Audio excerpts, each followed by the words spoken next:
Good morning, all the students of class 6. Today we are starting with our grammar class, and our topic is the noun. Noun जिसे हिंदी में हम संज्ञा कहते हैं। आप सबने इसे अपनी पिछली कई क्लासेस में पढ़ा है। तो सबसे पहले शुरुआत करते हैं नाउन के डिफिनीशन से। नाउन जिसके बारे में आप यहाँ पढ़ सकते हैं, यहाँ लिखा भी है definition. Noun is the name of a person, a place, an animal और अ थिंग। जैसा कि हम सब बचपन से ही पढ़ते आए हैं बच्चों सॉरी, कि नाउन एक नेमिंग वर्ड होता है। ये किसी व्यक्ति का नाम, किसी वस्तु का नाम, किसी स्थान का नाम, किसी जानवर का नाम इत्यादि के लिए प्रयोग किया जाता है। ये केवल एक नाम बताने वाला शब्द होता है जो किसी का परिचय दिलाता है। तो नाउन नाउन एक नेमिंग वर्ड होता है, इसीलिए हम इसके डिफिनीशन में कहते हैं कि noun is the name of a person, a place, an animal और अ थिंग। अब बारी आती है काइंड्स ऑफ नाउन की। काइंड्स ऑफ नाउन हमने पढ़ा ही है पहले भी, फिर से एक बार हम इसे रिपीट कर लें। There are 5 kinds of noun. Noun के 5 भेद होते हैं। प्रॉपर नाउन, जिसे हम हिंदी में कहते हैं व्यक्तिवाचक संज्ञा। दूसरा होता है कॉमन नाउन। कॉमन नाउन जैसा कि नाम से ही लगता है कि ये कॉमन चीज़ों के लिए प्रयोग होता है, यानी ये जाति बताने के लिए प्रयोग होता है, इसलिए इसे हम जातिवाचक कहते हैं। तीसरा होता है कलेक्टिव नाउन। कलेक्शन का मतलब होता है जहाँ चीज़ें एक जगह इकट्ठा होती हैं, गुच्छा, भीड़ जैसी चीज़ें। इसीलिए क्योंकि यहाँ पर चीज़ें समूह में होती हैं, इसीलिए कलेक्टिव नाउन समूहवाचक संज्ञा कहलाता है। मटेरियल नाउन, मटेरियल का मतलब ही होता है वस्तु, जो चीज़ें हम इस्तेमाल करते हैं, खाने की चीज़ें, पीने की चीज़ें, उठने बैठने की चीज़ें, चावल, दाल, तेल, ये सब जो चीज़ें होती हैं बच्चों, ये क्या है? ये मटेरियल से, ये वो सामान है जिनका हम प्रयोग करते हैं। तो इनके नाम जब आएँ तो उनके लिए हम मटेरियल नाउन का इस्तेमाल करते हैं। और आखिर में होता है एब्स्ट्रैक्ट नाउन, जिसको कहते हैं भाववाचक संज्ञा। भाव यानी कि इमोशंस, भावनाएं, जैसे ईमानदारी है, बेईमानी है, दोस्ती है, दुश्मनी है, ये सब भावनाएं होती हैं, ये भाव हैं। तो ये तो हुआ इनके 5 भेदों के नाम। अब हम बारी बारी इन सब को एक एक करके पढ़ेंगे और साथ साथ में यहाँ बहुत से एग्जाम्पल दिए गए हैं, उनको हम अध्ययन भी करेंगे और फिर इनके साथ लगे एक्सरसाइजेस को बनाएंगे भी। तो चलिए शुरुआत करते हैं प्रॉपर नाउन से। प्रॉपर नाउन, प्रॉपर नाउन जैसा मैंने अभी अभी बताया, इसका नाम ही होता है व्यक्तिवाचक संज्ञा। इसीलिए इसके डिफिनीशन में आप पढ़ें, यहाँ लिखा है a proper noun is the name of a particular person, a place और अ थिंग। अर्थात ये नाम होता है किसी व्यक्ति विशेष का, किसी स्थान विशेष का, किसी वस्तु विशेष का। जैसे मैं किसी व्यक्ति का नाम लेता हूँ, किसी भी व्यक्ति का नाम लूँ, चलिए मान लेते हैं मैं किसी का नाम लेता हूँ राम, है ना। तो ये राम जो है वो मेरा एक नाम हुआ, एक व्यक्ति का नाम है, इसलिए एक प्रॉपर नाउन है। मैंने कहा पटना, मैंने कहा पंजाब, मैंने कहा दिल्ली, ये क्या है? ये जगहों के नाम हैं, इसलिए ये भी प्रॉपर नाउन है। अब आप बहुत सारे बच्चों की पत्रिकाएं भी आती हैं, आप उन्हें पढ़ते हैं, उनके भी कुछ नाम होते हैं, है ना, चंपक, नंदन, ये सब भी नाम हैं। ये एक खास पत्रिका के नाम है, इसलिए ये भी प्रॉपर नाउन है। तो प्रॉपर नाउन जो होते हैं वो इनकी एक खास पहचान होती है। जैसा यहाँ पे आप देखें, खास बात यहाँ पे मोटे अक्षरों में लिखी गई है, a proper noun always begins with a capital letter.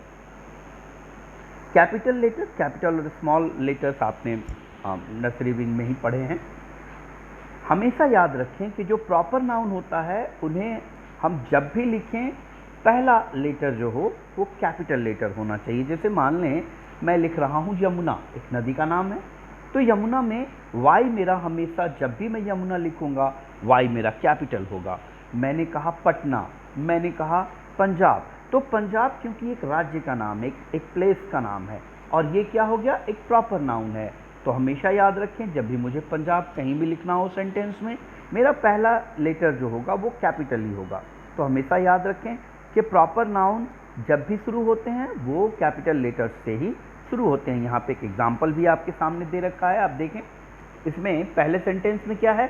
The capital of Bihar is Patna.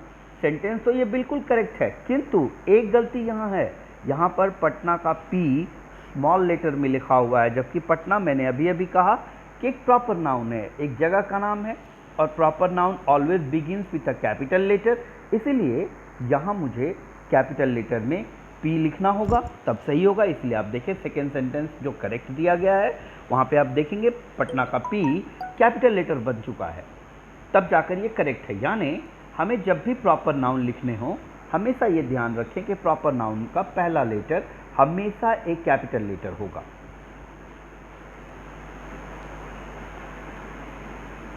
यहाँ पे आपके लिए बहुत से एग्जाम्पल दिए गए हैं, इन्हें समझें। और इसके बाद एक्सरसाइज 1 दिया गया है। यहाँ पर आप देखें सेंटेंसेस दिए गए हैं, लेकिन इनमें कैपिटल लेटर्स का इस्तेमाल नहीं किया गया है। आपको एक काम दिया जाता है, आपको करना ये है कि अपनी कॉपी में इन सेंटेंसेस को उतारेंगे और जहाँ पर नेसेसरी है वहीं पर कैपिटल लेटर डालेंगे। जैसे आपको समझने के लिए मैं पहला सेंटेंस आपको बनाकर समझाता हूँ, ध्यान से सुनेंगे।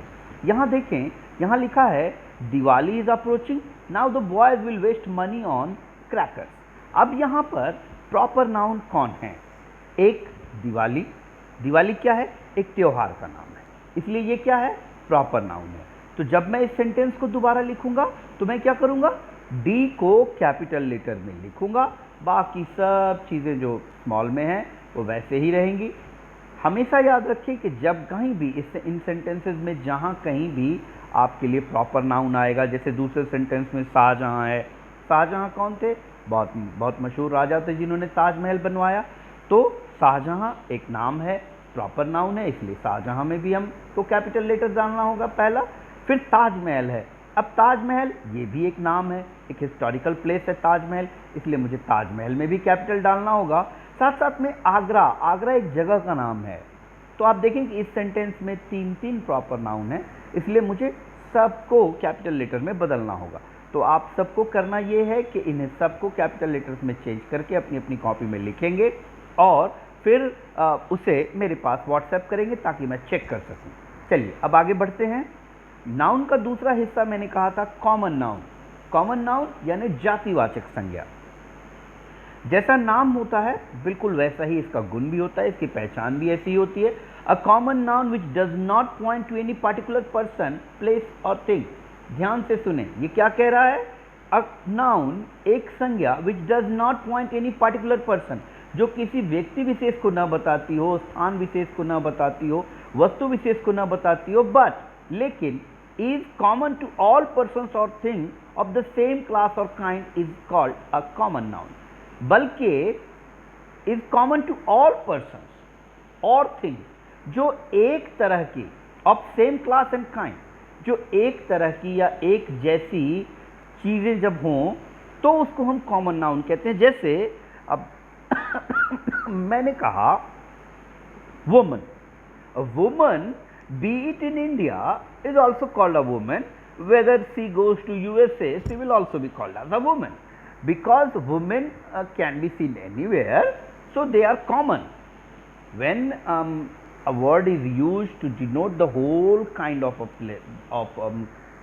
thing you could say, or person you could say, then they can be taken as a common noun.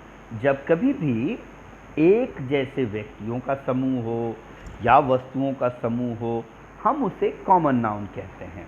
बाघों का समूह होगा तो मैं उन्हें टाइगर कहूँगा। मैंने कहा कैट, तो मैंने कैट कहा। कैट कहने से मेरा तात्पर्य ये है कि मैं कैट की जाति की बात कर रहा हूँ, मैं बिल्ली की बात कर रहा हूँ। अब बिल्ली काली है कि सफ़ेद है, मेरा इससे कोई वास्ता नहीं है। मेरा वास्ता इस बात से है कि सभी बिल्लियाँ एक जैसी ही होती हैं, इसीलिए ये कॉमन नाउन है।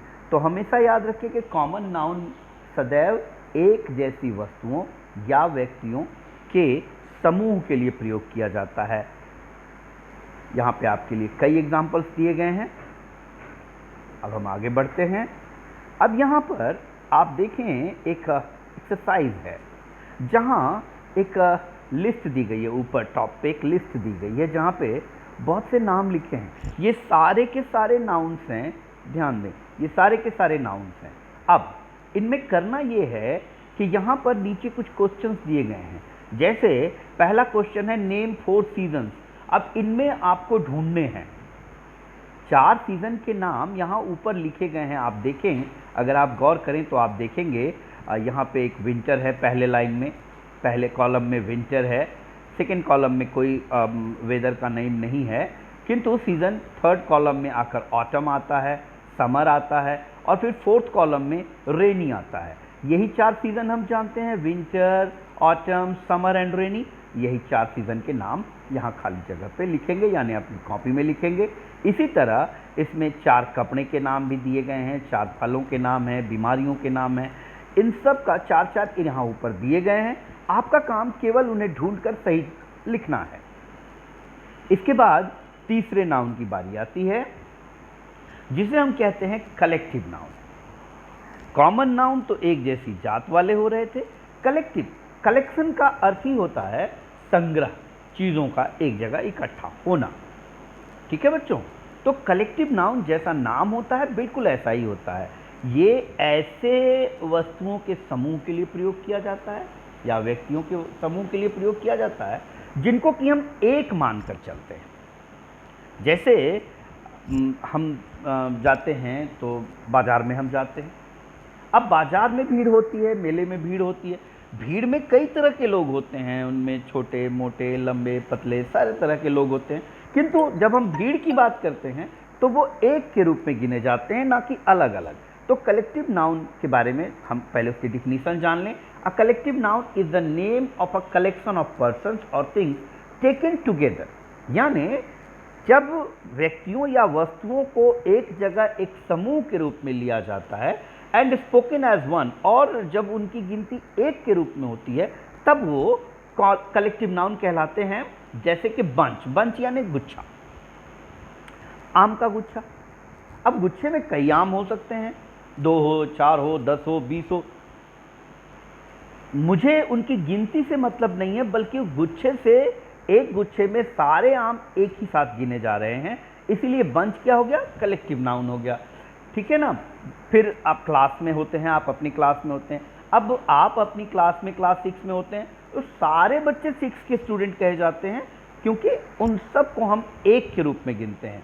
इसीलिए कलेक्टिव नाउन समूह के बारे में बताता है, एक जैसे लोगों के झुंड के बारे में बताता है, लेकिन यहाँ इनकी गिनती एक के रूप में की जाती है, अलग अलग ना करके इन सबको एक मानकर जब गिना जाए तब हम ऐसे नाउन को कलेक्टिव नाउन कहते हैं। यहाँ पर आप देखें, आपके लिए कई एग्जाम्पल्स दिए गए हैं। अब इन्हीं एग्जाम्पल्स की तरह यहाँ पे आप देखें एक्सरसाइज 3 में बहुत से वर्ड्स ऊपर दिए गए हैं जो कलेक्टिव नाउन हैं। आपको इनमें से चुनकर जो करेक्ट आंसर्स हैं वो नीचे दिए गए इन खाली जगहों पे भरने हैं, तो इन्हें भी भरेंगे और बनाकर अपने आंसर्स मुझे भेजेंगे।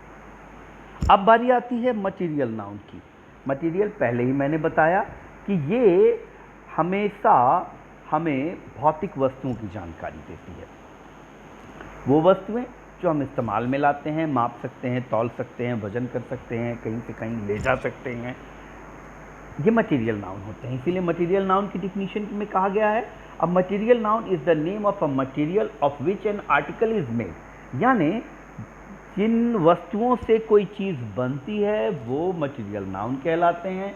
It is always in a singular form, याद रखें कि ये हमेशा सिंगुलर के रूप में ही इस्तेमाल होते हैं। अब चाय हो, चीनी हो, दूध हो, ये सब सिंगुलर के रूप में इस्तेमाल होते हैं। आप देखिए यहाँ पर लकड़ी है, सोना है, चांदी है, शुगर चीनी है, मिल्क दूध है, सिल्क रेशम है, फ्लोर आटा है, सीमेंट है, आयरन है, ग्लास है, ये सब वो चीज़ें हैं जिनका हम प्रयोग करते हैं, और ये सब किसी न किसी मटेरियल से, किसी न किसी वस्तु से बनी होती हैं, इसीलिए इन्हें हम मटेरियल नाउन कहते हैं।